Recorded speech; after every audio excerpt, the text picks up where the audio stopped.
killed you. Body shadows. Oh my God. All of us have seen them.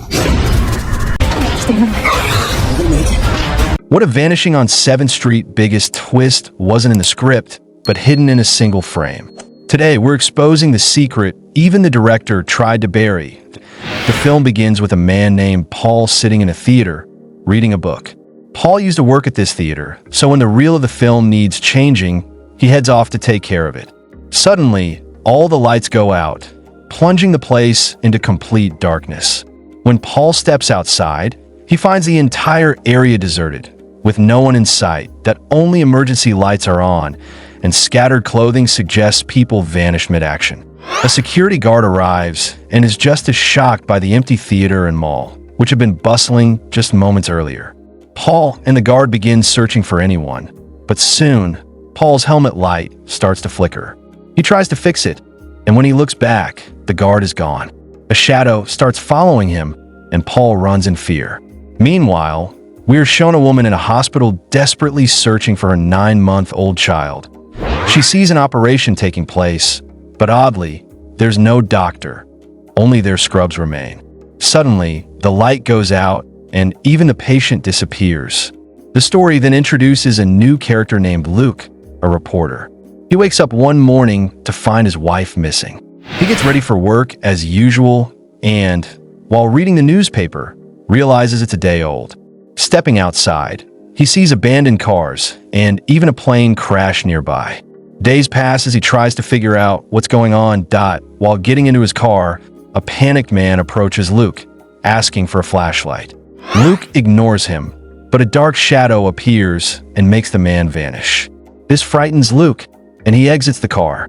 A little girl nearby watches him, holding a flashlight. Luke later finds some flares in a truck and takes them to a nearby bar where the lights are flickering.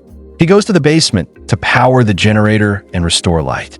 There, a boy named James confronts him with a gun and brings him upstairs. That Luke tries to reason with James, telling him that if he kills him, he'll be all alone. James introduces himself and explains that his father owns the bar, while his mother went to a nearby church for help. Luke urges James to leave with him, warning that once the generator runs out of fuel, the lights will go out and the shadows will return.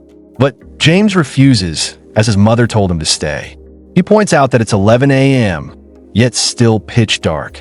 Anyone who stays in the darkness will be taken by the shadow. Despite this, James insists on waiting. Suddenly, the woman from the hospital arrives, still searching for her child. She's frantic and asks if anyone has seen her baby.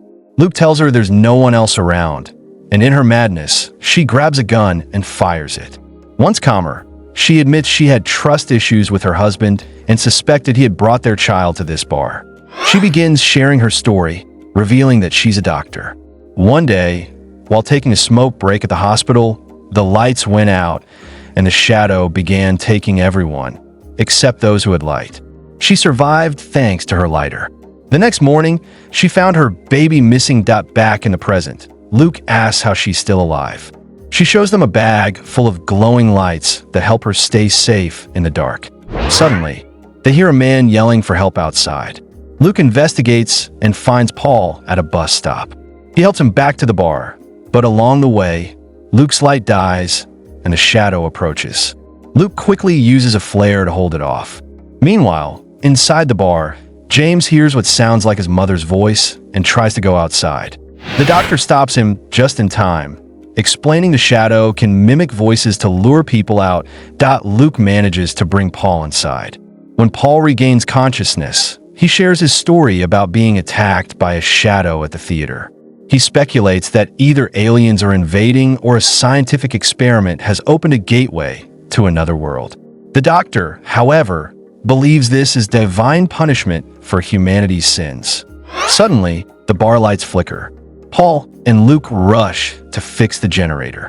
While working, Paul recounts a tale of a colony that mysteriously vanished, leaving behind only a strange word on the wall. Its meaning still unknown. Paul is still weak, so Luke and the doctor lay him on a pool table. As Luke fetches ice, he recalls past memories of watching videos after his wife's disappearance. One man in a video warned about the shadow, saying it lures people using familiar voices.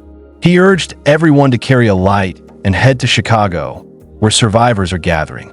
Just as Luke tries to note the man's number, the lights go out and the shadow appears. Thinking fast, he pulls down the window curtains to let sunlight in, driving the shadow away back in the present. Luke shares this plan with the others and says they need to go to Chicago. He's found a truck with a working battery, but they'll need to push it. Everyone agrees, and Luke and the doctor set out, leaving James to care for Paul. At the bar, James starts hallucinating. When Paul asks for water, James snaps out of it and goes to get it. Meanwhile, outside, Luke and the doctor work on the truck. Luke injures his foot, so they rest. A little girl appears, but she runs when she sees a shadow behind them. Luke chases after her and falls, his light going out. The doctor quickly turns on the truck lights, saving him back in the bar. James hasn't returned with the water. Paul goes looking and finds James's glow light in the bathroom, but no sign of James. He eventually finds a tunnel in the basement and walks through it, only to be attacked by the shadow. It turns out this was Paul's dream, but in reality, the bar lights go out and the shadow actually takes Paul. James survives thanks to his glow light, but when he returns, all that's left of Paul are his closed up. Meanwhile, Luke and the doctor's truck lights are fading. Luke attempts to light a torch using the truck's fuel, but they have no matches or a lighter. They rush to a nearby hospital where the doctor used to work and find a match to ignite a fire, just in time. Suddenly, the doctor hears her baby crying. She follows the sound and finds an empty swing in the middle of the road. As she approaches, she disappears, tricked by the shadow. Luke, horrified, returns to the bar. As the bar lights flicker, he grabs James, refuels the truck, and they escape after driving a distance. Luke stops to fix the truck's open hood. James notices a nearby church and believes his mom might still be there. Despite Luke's pleas, James runs toward it. Suddenly, the truck's lights go out and Luke disappears. The shadow now closes in on James. Terrified, he sits in the church among burning candles. As each one goes out, he braces for the worst. By morning, one candle remains lit, and James is still alive. Just then, the same little girl who had previously run away finds him. She shows James her solar-powered light and invites him to come with her. Together, they ride away on horse.